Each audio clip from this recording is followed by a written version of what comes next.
I'm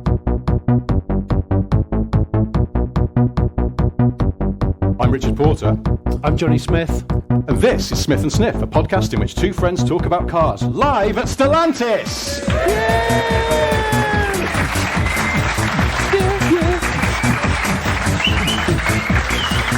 Oh, yes.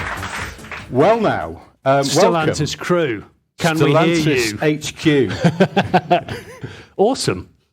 Never been here. No, and this is their lovely new, I don't know what you call it. It's an auditorium, Richard. Club room.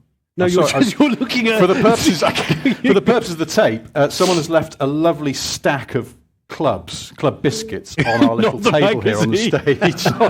Not the magazine. Imagine if the ambassador from the Ferrero Rocher adverts, this is kind of like what he does in the weekdays or when he's not got people over. This is his private stash of stacked up sweets. You're playing treats. Jenga with confectionery. It is. They're a Jenga stack, so I'm slightly distracted and I just keep looking at them. Leave the clubs alone. Thank you all for joining us. This is tremendous. We haven't done one of these for a while. No. Welcome to Stellantis. I was going to start with a little game. Who's up for a game? Don't worry, it's not. You don't have to join in. Lackluster, but we'll go with it. Yeah. Some of you may not be aware, but as well as being Belgium's leading techno DJs, Stellantis is also a car company. Fact. Incredible to think that this whole headquarters is not just full of records. So I thought a little game, because it can be quite confusing to remember what Stellantis is. So I'm going to say some names of car companies, and you've got to say if they are Stellantis or not Stellantis. Haven't thought this through. I would have liked to catch you no, ideally, but... All right, so first one, Vauxhall. Yes! Yes, Stellantis. These guys are good. Abarth. Yes. Renault. Oh, they were quick. They were really quick. You thought they might hook them in with that, but no. Okay. Ferrari. Oh! There were some yeses. I heard a yes. Interesting. Well, let me tell you it's a no. But it's not as simple as that. As we know, Ferrari used to be part of Fiat, and then when Fiat became FCA, and then Ferrari was floated on the stock exchange. Yeah. But some of the shares were retained by the Ferrari family and also by FCA. But not really, because Ferrari shares now owned by a company called Exor, who are a kind of investment company. Oh, that's got Lex Luthor shit written all over it. Do you know what else Exor owns? Or owns bits of, rather? Club International. You're just looking at the biscuits again. They own, bizarrely, they own a bit of Iveco trucks. Yes. They own a bit of Christian Louboutin, the fashion label. Don't know why. They own quite a big chunk of Juventus, the football club. And they own about 22% of Ferrari, but they also own about 14% of Stellantis. What? So that's sort of... It's like a super nerdy pantomime. It is. So Stellantis and Ferrari are effectively, I suppose, sisters under the part investment ownership of Exor, but they are not, in fact, the same company.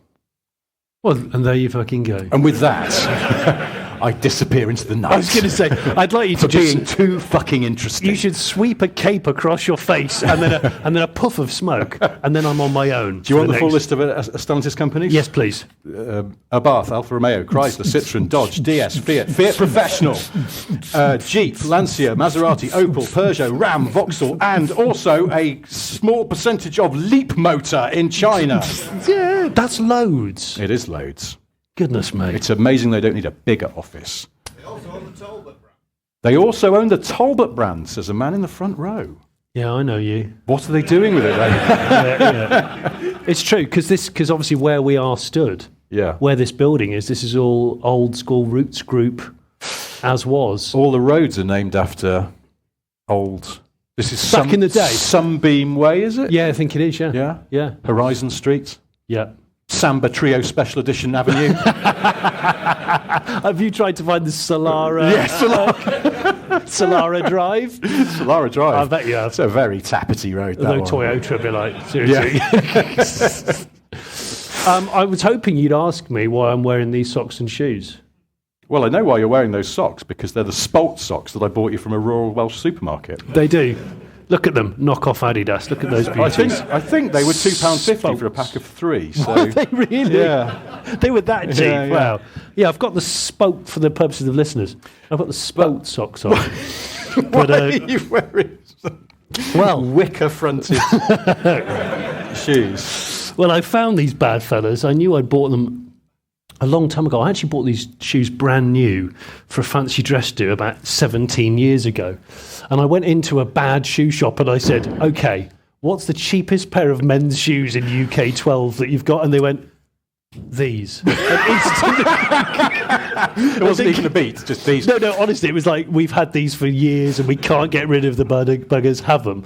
And I paid £12 for them. Ooh. Yes. So basically, everything below your ankle costs the sum total of £14.50. Actually, no, that's not true, because the socks are in a 3-pack, so... Yeah, so less. I can't do the maths on that, but anyway, that's good. What was the theme of the party? Disgraced entertainer? No, I can't actually remember what I dressed as that party, but what I can do is the reason why I'm wearing them to this event is because I thought to myself, how do you say to someone in a room, I drive a rough yellow bird? But without saying I drive a rough yellow bird. Interesting. That's how. Yeah. Yeah. Also, maybe Ayrton Senna NSX spec, possibly, but these do have laces. So I'm quite happy to delace them if for authenticity later on. Good.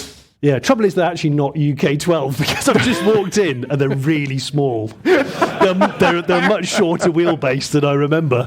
So my toes are sort of like fangs. This is a deviation, but, not for the first time. A listener sent us a thing this week because they'd found an article where an ex-cat burglar was interviewed. This woman who used to burgle big houses in Florida. And the reason that the listener sent it to us, I'm sorry, I can't remember your name, whoever it was, but they said that we'd been talking about whether more crimes happen when it was raining. And they do, according to this woman. She said, I always used to do over houses when it was absolutely terrible weather because there's fewer people around. And anyone sees you up to something, they can't be bothered to walk over because it's wet. It's true. But also lots of surround noises, other noises, distracting noises. The reason I bring this up now is because she said one of the tactics she used as well to avoid detection or being convicted if caught was she'd always wear the wrong size shoes.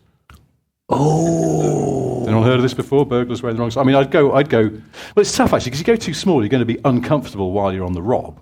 Yeah, true. But you go too big, there's a chance you might fall over as you're trying to run away. So you'd run out of your own shoes. I'd probably only go like a half size either way, and then they just go, well, I mean, He's maybe probably they're cut big. Yeah. I'll tell you one thing. If I was going to do a heavy getaway, I would not use these. The traction on these is terrible. Well, you've got your ridgy bit there. I've got the ridge. For the purposes of those listening and not in the room, these are not leather soled. No, those are like my wedding shoes. What, were they 12 quid as well? It was my wedding, Johnny. They were £15.75. Yeah. No, I bought some new shoes to get married in, and I'd sort of assumed for some reason they had leather soles. I'd never really thought about it until I tried to slide onto the dance floor. Oh, did you? And in fact, emergency stopped onto the dance floor. Did you? And almost fell on my face, yeah. Because someone had put Gino by Dexys on. And it was an emergency. I had a dancing emergency. I had to get to the dance floor. But yeah, I just properly went, bonk. Do you know, I went to my first Christmas do the other night. It was awkward because I didn't know anybody. I'm not going to say what it was about because that will reveal too much information. But there's some information I want to share. It was in quite a bad pizzeria, okay? Mm-hmm. But as I was sat down making small chat with people I didn't really know, I looked up at the ceiling. I was just observing the coving, as you do. It's true, I do sometimes do that. Yeah. And I noticed in the ceiling of this pizzeria there were 6x9 car speakers doing the sort of ambient music, which was obviously Italian kind of opera spec or something like that. I've seen that before, but... Have you? 6x9s in the ceiling of a room? Yeah, and I can't think where. This was a terrible pizzeria. Can you say where? No, I can't. I'm not saying where. Why did you go to a party where you don't know anyone and it was in a terrible pizzeria? Because I can't say, because then it'll instantly identify who and what and where. But what I will say is,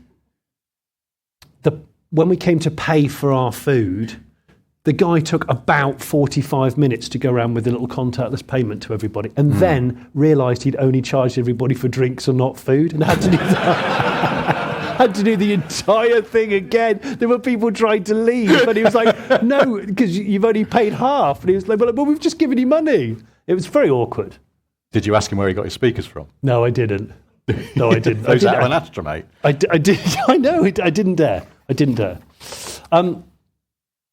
Johnny's done a list. In case you hadn't noticed, Johnny's done a list of things that are on his mind. I have to do this over the sort of coming days of these events. I've written down Council Gritter Sport. Okay. Because two things happen.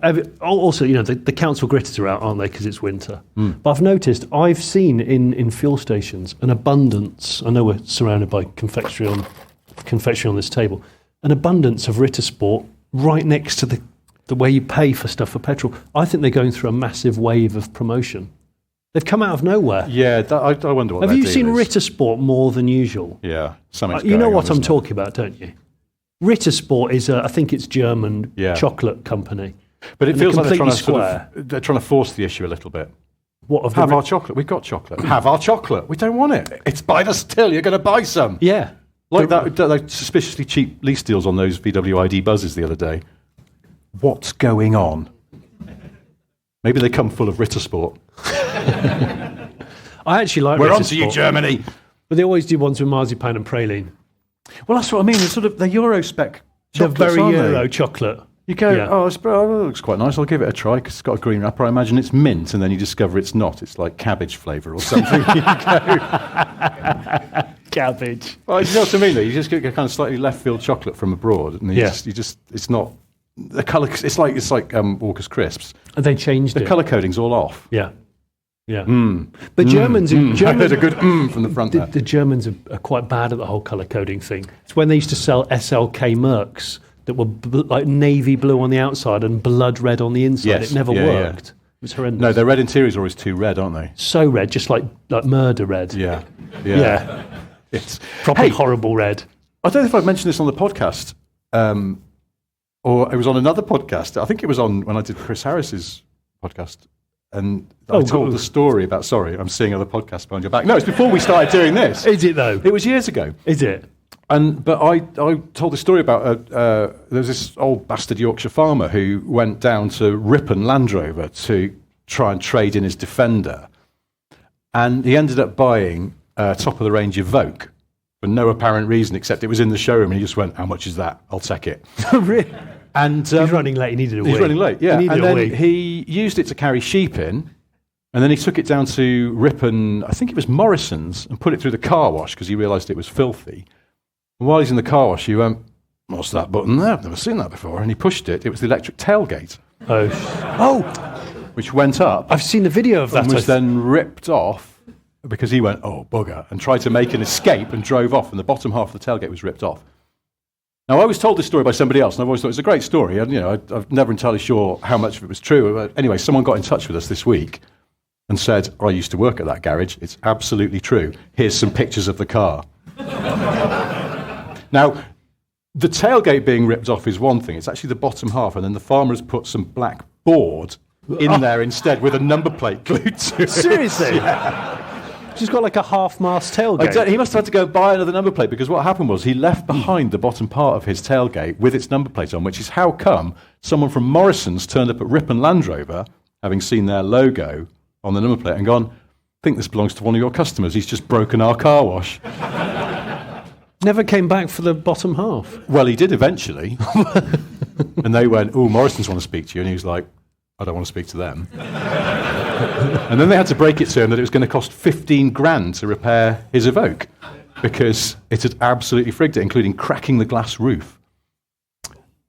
And he went, don't use those. Just wash your own bastard car. Well, he's clearly a busy man with lugging sheep round in a 45 grand Evoque. So the thing that's remarkable to me about these pictures, which I won't share them because this was said to me sort of just as a private thing, and I won't name the guy, but it's fascinating. And I won't name the pizzeria. Yeah. When we stop recording, we'll tell you all individually. Yeah. But the amazing thing to me was not the tailgate damage, it was what an Evoque interior looks like when it's had sheep in it. Now, this Evoque was apparently it's a showroom model, and it was absolutely, at the time, tippity top of the range, so 45 grand or whatever they were then. And it had got the bi-tone leather, so it had got black outer seats and red inner seats. And that is a very strident red in there. It is. At least until a sheep has shat on it, and then it takes on a slightly duller tone. But it turns out that one of the other things that sheep do to cars is they chew the seat belts. So the car was quite comprehensively ruined. So the 15 grand wasn't just for doing the outside; it was for also. I can't work out why he decided to buy one. I don't know. Also, the other thing is he didn't trade his Defender for it in the end. He traded some ratty old Astra van for it. And when he turned up and went, right, there's a trading, right, give me the keys to my new car. He went, I've got to get my stuff out. He pulled out some massive chains, and in putting them into the boot of the Evoque, he smacked them into the back bumper. And then he went back in the Astra van, he pulled out a huge gas cylinder. As he was trying to get it in the Evoque, he whacked it into the side of it. Brand new car. And then off he drove into the hills to put sheep in it. Legends. Now to square as folk, as they say. Yep. So, have you got something else on your list? I've always got things on my list, Richard. Well, can I just? I was going to just something that we didn't talk about last week on the podcast, and I sort of feel like it was remiss of us, and I feel like it's going to elicit noises in the room. Tesla Cybertruck. Do you know I had that written down? Got it written down here just for transparency. Oh yeah. Where is it? There, look. Oh yeah. Put that in your pipe and smoke it. No, you've written. But you're from the West Country, so you've written Cybertruck. Brackets, good idea, question mark. I actually wish it was a Cybertruck. That would be quite useful, wouldn't it? It's an interesting one, isn't it? I just kind of, it's been playing on my mind. What do we think? What do we think in the audience? So it's Tesla Cybertruck? Ooh. Oh. I think all right, Elon, pipe down. I think the confusion for me is the truck bit. Because I don't entirely believe it's a truck. I don't think it's a truck, is it? It's a half-mast car. Well, it's quite a big car. Did you know one of the things is, though, that between the... And I know this is actually not uncommon in the car industry. Concept cars tend to be built big, so they look impressive on motor show stands. But the Cybertruck was shrunk down. But only after they tried to engineer it at the same size, and then Musk had taken it home and gone, no, it's too big. Really? And they scaled it down. I think it's about sort of... They didn't scale it the same proportion in every direction, but it is shorter than that one they drove on stage originally, and it's a bit narrower, I think. So they've shrunk it down a bit, but it's still massive. Yeah, but it's got four-wheel steering, everybody. And if you read the things on social media, people are like total game changer with a four-wheel steering. Yeah, total game changer if you've never been in the 80s and seen a Honda Prelude. Yeah. P.S. The 80s was about 40 years ago. Well, that's because I feel like that I saw someone that I think the facelifted Model 3 has lane departure warning. No, sorry, not lane departure warning, blind spot warning. Yeah. And I saw an Tesla enthusiast on social media going, oh my God, this is awesome. And you're like, cars have had that for like 20 odd years. Yeah. It's going, oh my God, they got water with bubbles in it now? What the hell? It's just like, wow. It's just, because I think, and I don't mean this as a criticism. Well, I suppose I kind of do. I think you probably do, though. I think Tesla enthusiasts are often people who actually aren't into cars. They're into tech. True. So they don't know what's going on with other cars. Yeah. And so they're wowed by almost everything that a Tesla has because they're unaware that you can have it on a Yaris. A Volvo from 2001. Yes, well, exactly. Yeah. Doors that open, doors that fit properly are maybe a different thing. Yes. Yes. I don't know. I'm very curious about the Cybertruck because I think there's been some sort of bullshit spread about it by the people who got access to review it. It doesn't have an exoskeleton. Okay, wasps have exoskeletons. Go and dismantle a wasp and see what that looks like. That's not like a Cybertruck. It's got an internal structure. It means it's not an exoskeleton. True. So that's bullshit. And I saw one of the reviewers repeating that lie that the Model S got 5.4 out of 5 in safety tests. What? Yes. It's a literally impossible car. So there's been some extremely shitty journalism, but I do think the Cybertruck is quite interesting, and we are talking about it now, and I found myself talking to people about it all week. Of course, absolutely. Which is kind of, we want interesting cars and cars that we can talk about. Disruptive Disruptive vehicles. You could be disruptive by having a poo in boots. And I wouldn't recommend it, honestly. You mean footwear, or do you mean the shop? Either's good. Either's not ideal, let's face it. But I do think there's plenty to talk about. And there is some interesting stuff on it, sort of full 48-volt electrics and blah. But I do think they've made a rod for their own back by having to dress it up in stainless steel. Make it look like that. Yeah. That's just silly. Imagine if it didn't have to have stainless steel skin that they've had to develop a whole new thing for. Yeah. They could have got it on sale earlier and it could still have had all the interesting good bits about it. So I'm still going Rivian. But listen, there's bigger news out there, Richard. Really? Yeah. Do you remember the other week we were talking about a tin of soup signed by Nigel Mansell? Yes. Well, when we finished recording our podcast, I dithered a bit and thought I must buy that tin of soup. And didn't buy it for 24 hours. Went back to the link, fucking gone. Did anyone here buy the cream of Mansell soup? God, I was wishing someone would say yes. So if anybody's listening to this podcast, if somebody bought the Mansell soup, which does sound wrong when you say it out loud, can you please get in touch with us? We're just keen to know what the hell is going on, frankly. Somebody pointed out that the tin of Mansell soup was, in fact, it had on it part of a multi-pack not to be resold separately. Oh, did it? Which sort of implies the existence of 3 more tins of Mansell soup, or perhaps, for enthusiasts of the famous Gang of 4 from 1980s F1, a Senna soup, a Prost soup, and a Piquet soup. Cream of Piquet. Now, I mean, obviously the soup would have to be quite out of date now if they've got Senna's signature on it as well as all the other 3, but it's an intriguing prospect. But there'll be collectors out there that if you've got all of the soups by all of the men, game-changing amounts of money. Anyway, this brings me quite neatly onto this tatty box here. Oh, sweet. Which... That's spectacularly badly packaged. Well, it's partly my fault because I ripped it open and then repackaged it, but I'd like you to open that. Oh, shit. Because, in fact, I would like you to have the contents because I certainly don't want it in my house anymore. Oh. This is a stitch back to something else that we referenced on the podcast a few weeks ago, I think, which I'll let Johnny open the box. Well, this is about the size. It's like a small... Fuck off. You bought it. I'm going to hold this up to the audience. For people at home, the horrible, sinister head of Nigel Mansell from eBay that we talked about. Oh, God, I bought it. It's not clay. No, it's not clay, is it? It's foam. It's also which actually makes it more revolting. And as you can see, the foam... The Mansell has a tab on the go, as we established. It's an earring. It's got an earring. Do you know what this is when it's like you saying, could you do a self-portrait of somebody that you aren't allowed to look at and you've never seen before? What the buggery's going on? This is not Nigel Mansell. Also, have you noticed this is Cabaret Mansell? He's got an incredible shaving rash. Is that a choker? Yes. Has he got a choker on? I think I can't believe this is someone's Uncle Bob. And then someone's gone, that looks a bit like Nigel Mansell. Oh, you're right, yeah, let's get it on eBay for... And I can't remember what I paid for it. I think it was £5. B&H. But I would like you to have it. Thank you so much. Yeah. I won't be allowed back in the house if I return home with it. My wife will change the locks.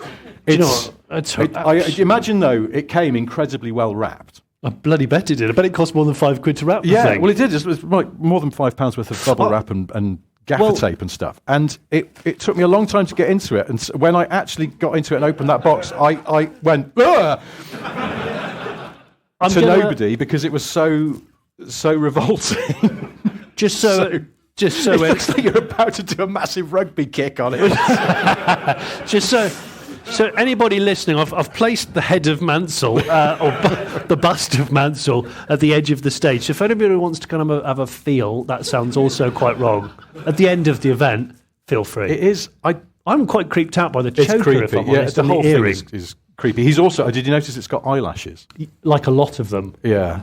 Yeah. That's almost the bit that weirded me out the most, just in case they're real eyelashes or something. I don't know. Let's move on. Buffalo Builders Craigslist. Right, okay. So, Now, I wanted to talk to you about SD1s. Always here for that, my friend. So if I say to you, the audience, and you, the Richard, what if I say SD1? What do you think of? Well, a big and excellent rover. Tony Pond. Nice. Well, of course, you'd all be wrong, because I recently discovered, because I've spent some time on government websites, it's actually a really important government form. Oh. Which it means you. This is the exact quote. You demand immediate payment from a debt from a limited company within 21 days. You have to fill out the SD1 form. Is this what this pizza restaurant's doing to get you for not paying for your food? Honestly, yeah, we won't talk about that. Because funny enough, SD1 is also in my old house. We had a little box, and everyone else got this, where the burglar alarm can ring you when it goes off. Which is what to say? I've been going off for 15 minutes. I'm going off. And everyone's pissed off. It's hard to know what to do with that information, though, except try and ring your own house, and if anyone answers, go, "Could you stop burgling me, please?" Also, are you wearing the wrong size shoes?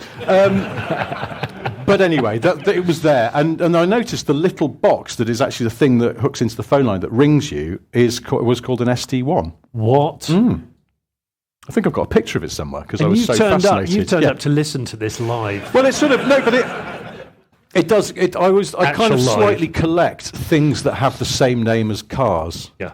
Does anyone else do this? Someone over there just went, no. Fucking weirdo. Could have been. All right, let's not piss around. Who wants these shoes? Who is UK 11, but should be 12, but I think it's 11. Are they that uncomfortable? You just want to give them away? They are actually quite uncomfortable. So I am willing to donate these shoes to someone that gives a shit. The room is right. Hand's gone up. Right, come here then. I'm taking these shoes off. I can't bear them anymore. There you go. Have a shoe. Are you just giving him one? No, I'm just not. one. Yeah, no, the other one goes to somebody else. Are you expecting mine in return? Yeah. Yeah. This is what a friend of mine did when he couldn't get into a nightclub because he was wearing trainers. He went to the pub next door. No, you keep those shoes. That's very kind. You're willing to give me your shoes in exchange? You're up on the deal here, my friend. You, Johnny, haven't thought this through and are driving home in your socks. Driving home for socks. Thank you. Well, thank you. Big round of applause for the man who now has another pair of shoes. Oh, shoes. I'd like you to turn up in a faux rough yellow bird made out of a Daihatsu Copen or something like that, I think. With Nigel Mansell's head as a passenger. As a JDM gear shifter. Now, it's not that big. Shoes reminds me of something I want to talk to you about. Go ahead. Printed it out because I wanted to remember it properly. Yep. Yeah. A few months ago, we were talking about bowling. Yes. You were talking about that extreme bowling where they're just... Oh, amazing. Pro temp in bowling, yeah. But they hold it in two hands. They don't put the fingers in the holes. Yeah. Well, did you know... It's very impressive. There are 3 widely recognised categories of bowler in pro bowling. Okay. The first type... I'm actually interested. Everyone go. Yeah. I want to talk about bowling with yes. The first type of bowler is the stroker. Seriously? Yes. Did I make these up? No, honestly, you're going to enjoy this. Using the most classic bowling form, they tend to keep the shoulders square to the foul line and develop only a moderately high backswing, achieving modest ball rotation or rev rate. What? Yes. And ball speeds, which thus limit hook potential and kinetic energy delivered to the pins. Strokers rely on accuracy. Of course. And repeatability. Strokers benefit from the high entry angles that reactive resin balls enable. So if you really... No, I promise you this. I printed this off from the internet, so it must be true. That resin balls enable. So that's strokers. Yeah, okay. I do like a stroker. Now, a stroker is different, of course, to a cranker. No way. I promise you, you can look this up. Crankers tend to open or rotate the shoulders and use strong wrist action in concert with a high backswing, achieving higher rev rates and ball speeds, thus maximum hook potential and kinetic energy. Crankers rely on speed and power and may leave splits that would not be left by a stroker. This can't be real. Now, there's a third one. These are called tweeners. What? Derived from in between. So there's something between a stroker and a cranker. I'd have gone with wanker, but anyway. Tweeners have a style that falls between stroker and cranker. The term is considered by some to include power strokers. No. And they are people who combine the high rev rate of a cranker with the smooth delivery of a stroker. I love temping bowling, but this makes me love it even more. What's going on with stroking and cranking? I don't know. It took me about a day to recover when I found this. It's sort of inadvertently. I think it's American because it's inadvertently smutty in a way that perhaps. Has anybody doesn't been translate. temping bowling in the recent past? Yeah. Were you a stroker or a cranker? Yeah. Somewhere in between. You're in between. Ah. At the back, there were two other people stroking or cranking. Stroker. Sorry. Did you say sorry? Say that again. Stroker. And the other person who didn't just say stroker? Nothing. No. Oh. Or maybe just a quiet stroker? A gentle stroker. Well, right. Well, that's amazing. There we go. I just thought I've been That's meaning to just tell you about brilliant. this for ages. Yeah. It fascinated. I've got nothing in this book that's going to compete with that. I wanted to, sorry, I don't want to keep banging on about Tesla, particularly since we're in Stellantis headquarters, and I've checked, and they're not part of the Stellantis group for now. But I was because I was reading all that Cybertruck stuff and sort of becoming intermittently annoyed by it and fascinated, and then I suddenly thought, do I want a Tesla? I feel like I want a Model Y, mainly because of the charging network. The charging network, they're an amazing organ donor, but they look like a computer mouse. And I can't unsee that. And the Model 3, obviously, it looks like you're basically you're showing your crotch to all oncoming traffic, as you talked about. I saw one today. And, it's ridiculous. Yeah. So, chaps, if you've got a Model 3, always make sure you shake carefully at the urinal because people are going to see it otherwise as you drive off. Or just simply wear shorts or trousers, don't... No, I didn't mean that. I just meant, coin of shame. Okay. But Okay, well, forget what I just said. We'll edit that bit out. Yeah, it's just... I think the thing, the bottom line there for me is drivetrain's brilliant, body shell's unacceptable. Okay. That's just the way I feel about it. People say that about me. Yeah. Yeah, Sometimes probably also call me a cranker and a too. stroker, so, roll with the punches. You know what? If we were the equivalent of Starsky and Hutch, we'd be crank and stroke. And we just unnecessarily wheel spin and handbrake I thought we'd turn. be bore and stroke. Oh, bore and stroke. I like that. Because of my book. For the tape, I'm showing the audience my new book in a feeble attempt to promote it. Put that back there. Bore and stroke, I quite like that. Yeah. PI. Yeah. Can we do PI, that? Can we also do that thing where we wear flip-flops? Flip-flop cops. yeah, well remembered. Someone's been paying attention. One of us should be. The other one should have a Triumph PI. Where the fuel injection's wanked all a of the time. detective called Triumph 2500. PI. Yes. That's detective. He's just a 25-year-old man called Triumph. It's not convoluted. I was going to share with people the thing I messaged you about the other day, where I suddenly popped into my head, is that sort of certain car names are abbreviated, but I realised that they were then owned by certain celebrities. That the names of the celebrities would then recomplete the name of the car. What? Oh, I think I know. You said that at the time. You went, "What are you fucking on about?" But, yeah. So, for example, a Corvette, if it was abbreviated, but then it was bought by a member of a popular Irish group, it would be Andrea's Corvette. Oh. Or Andrea Corvette. Mustn't talk about wrong. the cause. Yeah. We've done that before, Elon I think, on Musk's this podcast. Stang being another one. And Mary Barra's Cuda. And then I couldn't think of any more, so if anyone's got any, they'll tell us in the interval, and we'll read out the best ones. I couldn't think of anyone. No, I've probably thought of them all. They were good. It probably was one of those ones where it's the first thing I thought of when I woke up. Elon Musk's Stang. Yeah. I thought Andrea Corvette was... I'd love to see Andrea Corr in a Corvette. Would you? Yeah, anyway. Right, so... talking a little bit more practically, before we actually came in and started this gig, we were talking very sensibly about in-car cutlery, ICC as I like to call it. I live on the road a lot, and there's nothing more annoying than buying a salad and realising you've got nothing to eat it with because you've probably left the shop and forgotten to take all the cutlery. So with all the cars that I've got circulated about my person, most of which are broken at the moment, I keep a sleeve of disposable cutlery in the glove box. And I'm really pleased with myself when I go, oh, no, I forgot. No, I haven't. It's in the glove box. I think, aren't you the man I once saw eating a Marks & Spencer salad with a business card? Yes. That has happened. Yes. So I can see why you've now... Oh, I've done it. this. I've done the two-finger... I've done the two-finger salad eating as well, and it's not cool. It's not cool at all. No, exactly. And I've used my socks as a serviette. What? I genuinely... Did you take them off? Yeah, first? I took a sock off, used it as a serviette, and then just carefully kind of put it back on again and strategically... it's true. I'm just being... I had to do that at a house party in America once, but it wasn't to wipe my fingers. Really? It's a low point in my life.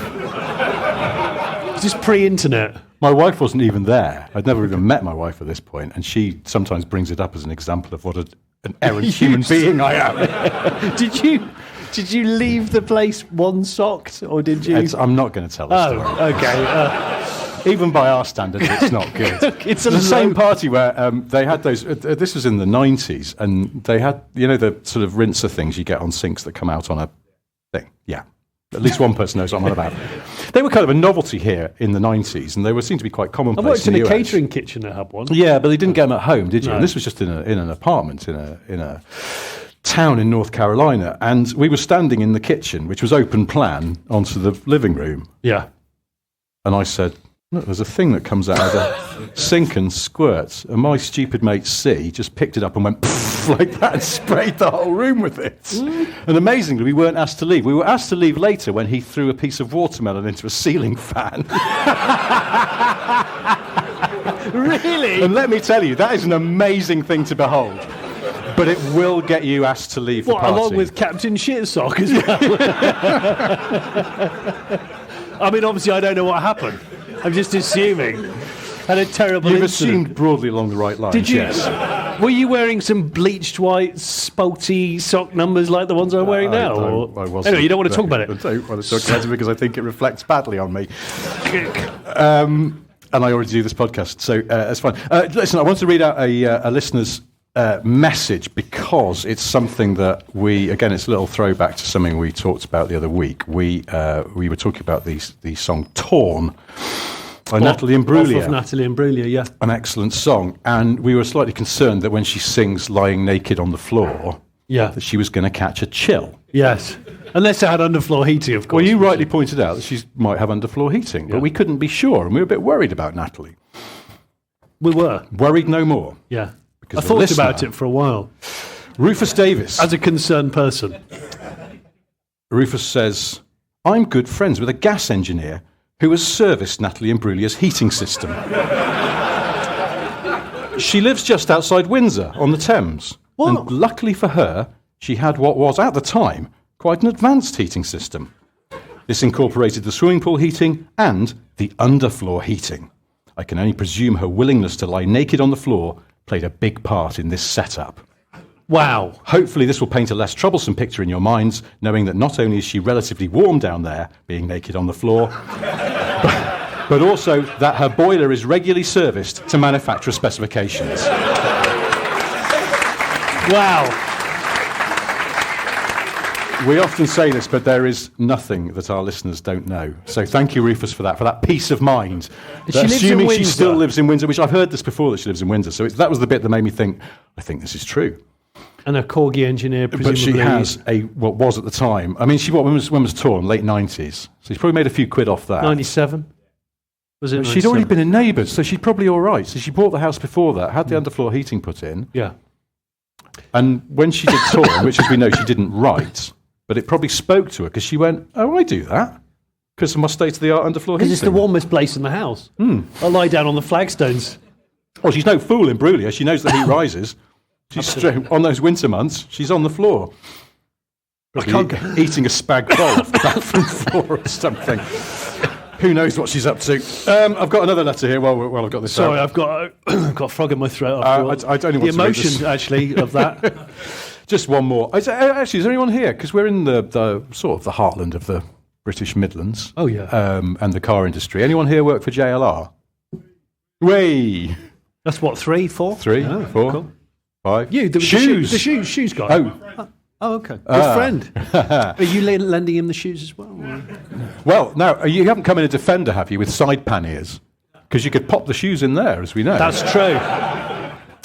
Perfect for rough yellow bird footwear. A listener called Matt Baker, he doesn't have a Defender. He just wanted to write in and say, I've always thought those panniers on Defenders are for storing jazz mags. As they appear to be the right size for a handful of grot. Just be careful when you open them. You wouldn't want a bongo lanch in Waitrose car park. And I'm only reading this out because I can say the word bongo lanch, but he's got a fair point. I'm sure you could store many literature things. Darren Arthur, are you here? Right at the back, Darren. Right. Now, Darren, if you remember, several live events ago, told us this story about a 2CV that he bought that was absolutely full. I remember in Bristol. It was the highlight of the Bristol live show. Of adult graphic novels. And he sent me a picture. I saw. Absolutely full. Unbelievable. Well beyond the safe payload of a 2CV, completely. I would say. It reminded me of the Brinks thingy. Brinks the transit van full of gold bullion. Wanks mat. Yes, it's exactly that. Impressive though, right? That's a lot of weight of printed material, would you say? Wish you kept them. Anyway, just one more message here that I want to read out, just because it's relevant to you personally. It's addressed to you. Johnny says, it's from a lady called Verity. Says, my other half started watching Miami Vice after hearing just how much fun you were having watching it. I had a lot of fun. Are you now equally as annoyed that Amazon has pulled the show from Freevee? He's livid. Oh, I'm pissed right off. yeah, it's behind the paywall now. I'm really annoyed. Bastards. I've been watching it since Christmas last year. And I've got, I'd say, 3/4 of the way through. Oh. And the shutters have come down. That's annoying. Yeah, I know. I'm so annoyed about it. Out of principle, I'm never going to watch any more Miami Vice.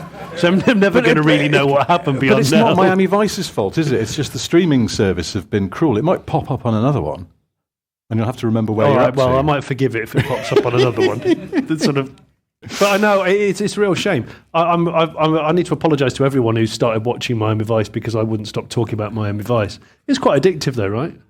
And the acting is better than I expected from the two main characters. All the guest characters are largely shit. But it's true. It's true. But no, I think it's solid. I think it's very solid. Good. Anyway. Solid. I've almost got Miami Vice cold turkey, in actual fact. Really? Because you just reminded me, I haven't seen any Miami Vice for probably 8 weeks. You're absolutely herring round Stamford in a white Testarossa, but it's really taken the shine off it. It's an MR2, to be honest. It's because I don't want to drive a Testarossa in winter. Oh, so that's when I get the... Keep it for best. Yeah, that's when I get the Mr. 2 out. Exactly. Absolutely drowned in duck oil, just so it doesn't erode. Duck oil?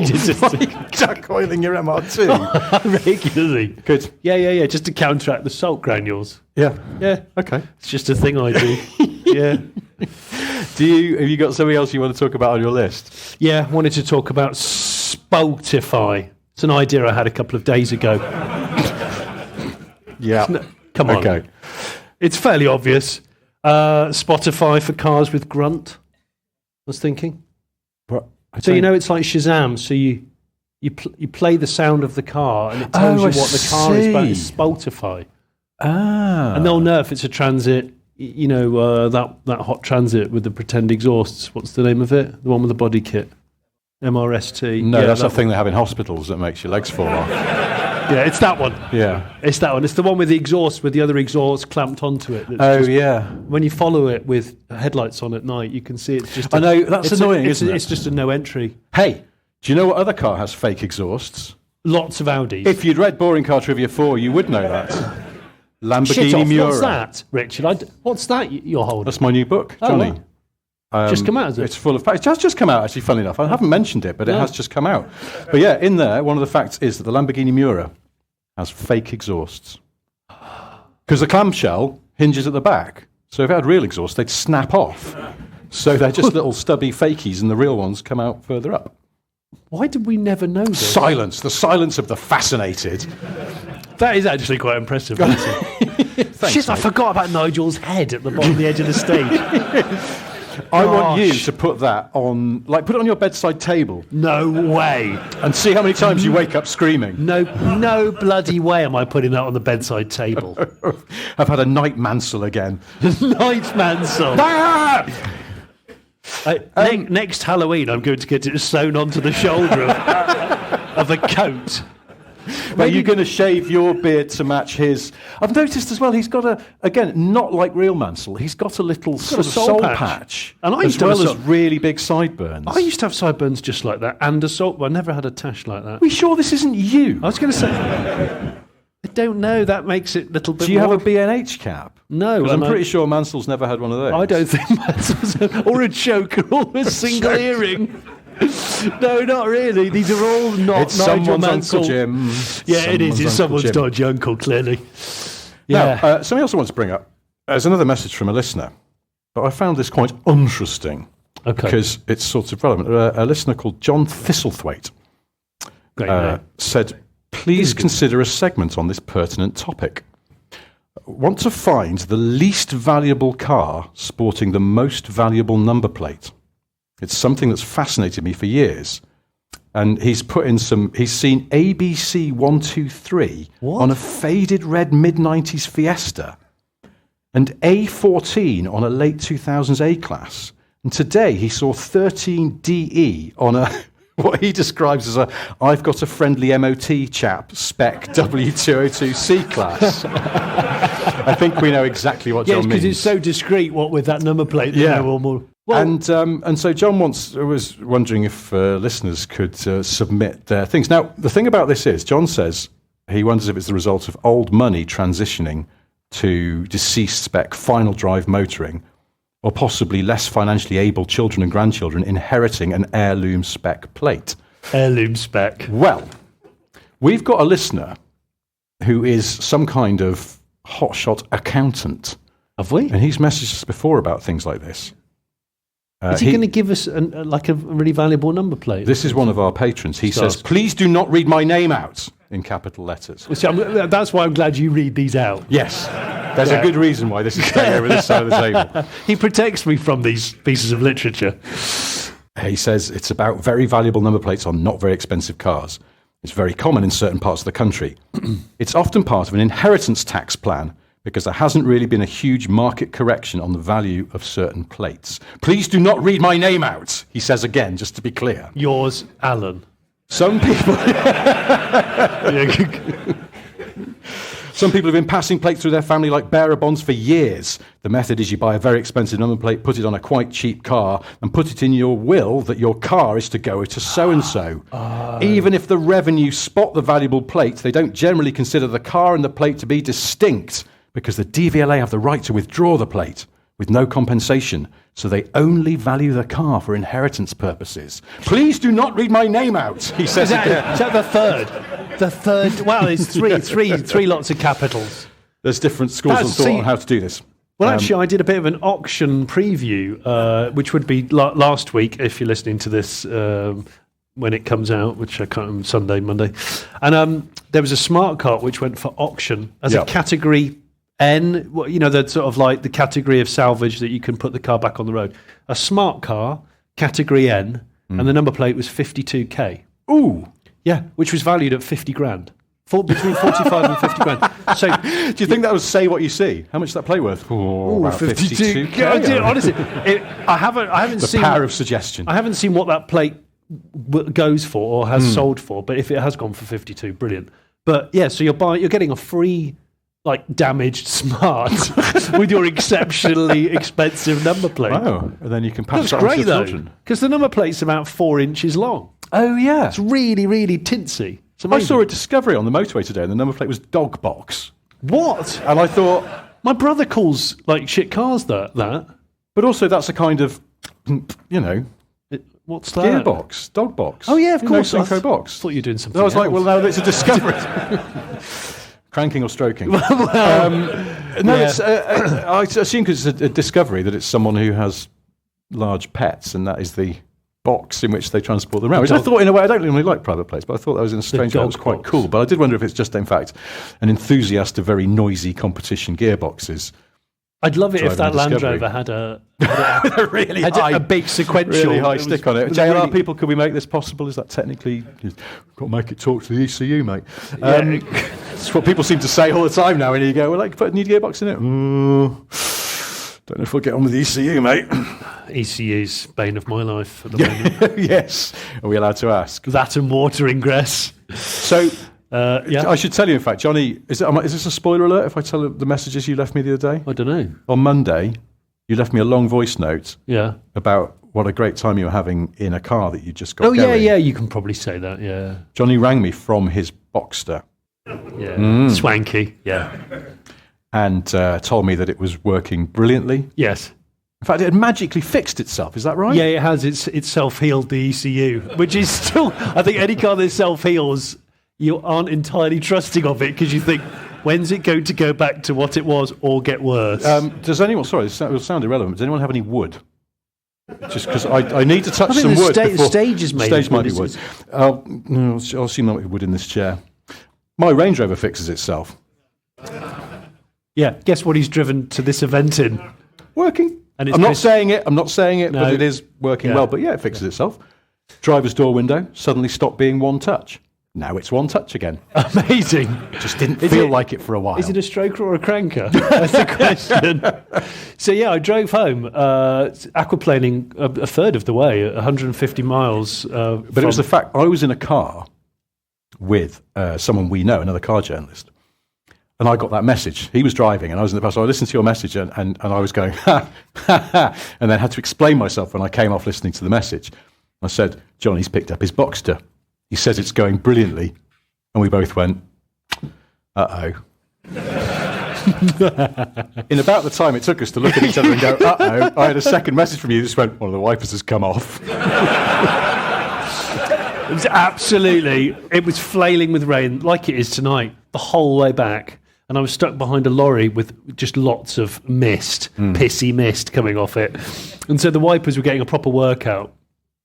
And then one of the blades on the driver's side just came unhooked and went down halfway down the shaft, sort of like wibbly wobbly, so that the end of the arm was scoring the windscreen. Oh, it was horrendous. So I had to kill the wipers and then drive looking down the passenger side. But I couldn't put the wiper on because it just had a slightly clearer windscreen. I don't know why. And there was nowhere to pull over. So I had to drive for 3 miles not seeing anything with like hyper eyes, like Carl Fogarty / Paul Hollywood laser eyes. Like that. I didn't blink for fucking ages. That Carl Fogarty never uses the wipers because of his hawk eyes. Oh, honestly. Go, there's wiper blades. It's that Absolutely whole unused. fight or flight thing of like, I can't pull over. There's nowhere to pull over. There's cars coming the other way. I can't see anything. It's pitch black. Rain everywhere. Quick, do something, Muttley. Do something. And then I pulled in. I found a 24-hour fuel station, and luckily I was worried that the arm was a bit wanked or the motor was a bit wanked, but it wasn't. It was just the blade had just come unclicked and gone down the shaft. So I just clicked it gone back from on. being a stroker to a cranker. I suppose, It had, basically, yeah. But no, apart from that, really good. We should start to wrap this up. Before we do, though, I just wanted to read this out because it's potentially quite bad news for It's not you. libelous, is it? For me, did you just Yeah, say? for you. Oh, okay. This was sent to us by a listener called Matthew Bartlett, but I think a few people have possibly mentioned this today on social media. It's a man called Michael Mason. Right. He parked in a lay-by to have a discreet wee and has ended up with a fine for £88 What? for littering. Littering? Littering. Pissy littering? It says, Michael Mason has a weakened prostate and was 45 minutes into a 2-hour car journey when he needed a wee on the A41 near Kings Langley. He stopped at the last lay-by before joining the M25. He did the right thing. I managed to make it to the lay-by, Mr. Mason of Winslow, Buckinghamshire says. I made sure nobody could see me and was very, very discreet. Of course. 2 verys. Yeah, underlined with the second one. Underlined. Yeah. An officer from District Enforcement, the firm contracted by Dacorum Borough Council to deal with what it calls enviro crimes, What? was said to have tapped on his window and told him he had been caught littering. He ended up being handed an £88 fine. The council says Mr. Mason was in breach of Section 78 of the Environmental Protection Act 1990. I think... I think you're not suggesting this gentleman was in the lay-by. I think if he's not a reason. stroker or a cranker, just so you know. Yeah, But, he's got a weak prostate. I think it would be classed as littering if you'd filled a large plastic bottle. Well, and yeah, then 'cause left this the is- bottle stood still at the side of the road. If you're one of those people who's lobbing a bottle of Foden Fanta into the bushes in a lay-by, then yeah, that's littering. But I think we's not litter, is it? Well, so Nick Freeman, you know that lawyer guy who's Mr. Loophole, who's always getting celebrities off speeding fines and stuff. He disagrees with this and says nowhere does the act cited classify urine as litter. Yes. I think most people have a good grasp of what litter is, says Mr. Freeman. It isn't litter. And I think if it was argued in court, in my view, they would lose. Most people have wild wheeze, and not just men. True. Now, that's a lawyer speaking. Well, he speaks the truth. So there we go. Your piss vistas may be legally dubious, but as long as you've got Mr. Loophole on your side, you might be all right. I think if he was exposing himself, then that's not littering. It's another matter. But I think no, that's just wrong. It's I just not realised littering. that I can see the news story now, though, when you get busted for weeing Fly in a piss tipping a vista. mattress. That's bad, right? Yeah. That's what wrong uns do. What if it's a piss-sodden mattress? If it's That a makes pissy it mattress, worse, according it to does. this, because now urine's litter. A pissy mattress, yeah. No, I just think that's ridiculous.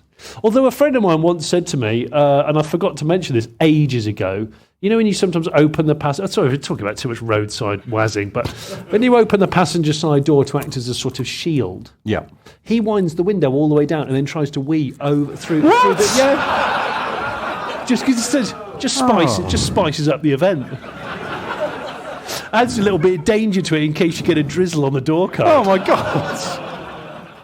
I haven't tried it yet. And I won't. All right, well, No. on that extremely edifying note, Well, it's it was- probably time to end. Do you think so? Yes, I do. I saw a woman... No, it's time to end. No, I said to the people I've who are just producing written- this show, and they said, will you need a signal? And I said, yeah, we'll need a signal at 50 minutes, because then it'll take me 10 minutes to get Johnny to stop talking, because he Well, can't take a hint I about saw when a it's time to lady- stop the show. I saw a lady yesterday with a hair and forehead that looked just like one of those pop-up roofs on a camper van. That's it. I'm finished. That's the end of the book. Just like... It's true. I just kept looking at her forehead and hair, go. Just really looks familiar. What is that? You know when the back wasn't it lifts, all rippled like when the back lifts and the front stays the same.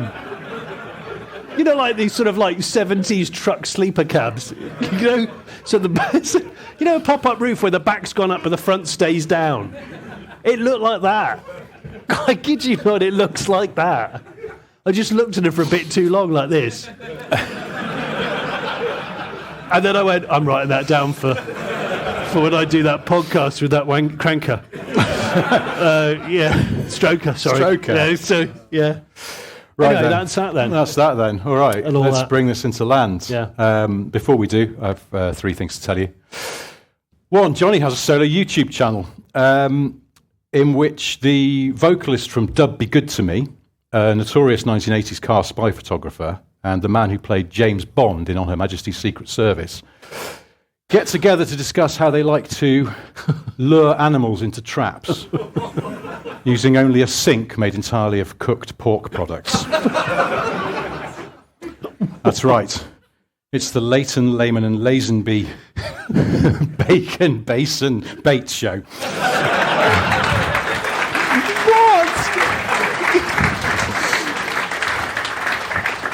And if you can find your way back out of that one, then I congratulate you on your navigation Bacon skills. and basin. Bacon, Basin, Bait Show.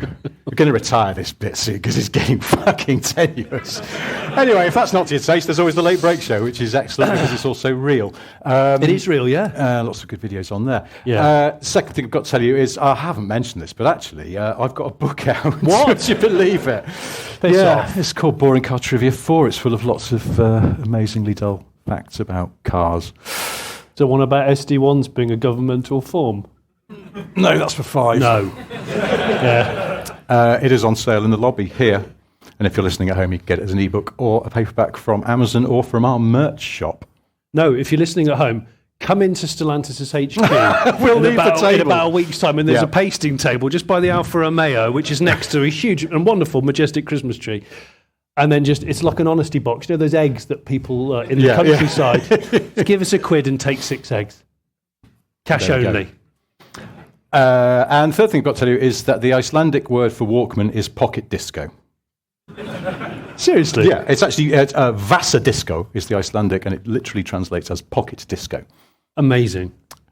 Not that amazing. No, I quite like that. Anyway, before we go, we just want to say a huge thank you to the people at Stellantis, in particular Jeremy, who brokered this whole thing, and all of his team and the crew who've supported us there at the back of the room to make us audible and visible. Thank you ever so much for having us. Thank all of you for coming along. It is very kind of you to give up your evening to come and listen to this drivel and to have a look at Nigel Mansell's horrible head. Yeah, thank you to Dodge, Peugeot, Chrysler, Alfa, Jeep, Maserati, Citroen, Fiat, Lancia, Vauxhall, Abarth, DS, Ram, and of course, Opel. Thank you.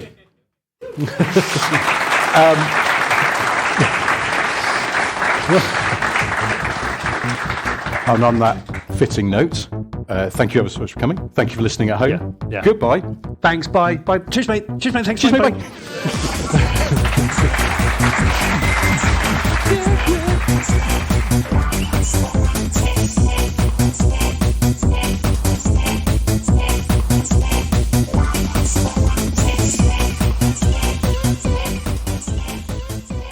I'm Richard Porter. I'm Johnny Smith. And this is Smith and Sniff, a podcast in which two friends... Oh, for fuck's sake!